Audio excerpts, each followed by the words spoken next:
করি আমি চেষ্টা করবো তারা দল মত নির্বিশেষে আমরা চেষ্টা করব যে নিজ দায়িত্বে ওনাদেরকে দিয়ে আসার জন্য। আল্লাহ আমাদেরকে বড় একটা ইবাদত করার সুযোগ দিছে। এই মানব কল্যাণ, মানুষের কাছে যাওয়া, মানুষের জন্য উপকার করা, এটা বিশাল একটা ইবাদত।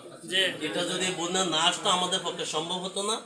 আমরা মনে করব নিজেরা একটু লোভী না হয়ে আমার আজকে খাবারের ব্যবস্থা আছে আমি আর নেব না, এটা মনে রাখতে হবে। আমার খাবারের ব্যবস্থা আছে আমরা নেব না, এই জন্য অন্যদিকে দেওয়ার জন্য চেষ্টা করব। বিশেষ করে আমাদের খালপায়ের পূর্ব পাশের লোকগুলো খুবই দুর্দশাগ্রস্ত।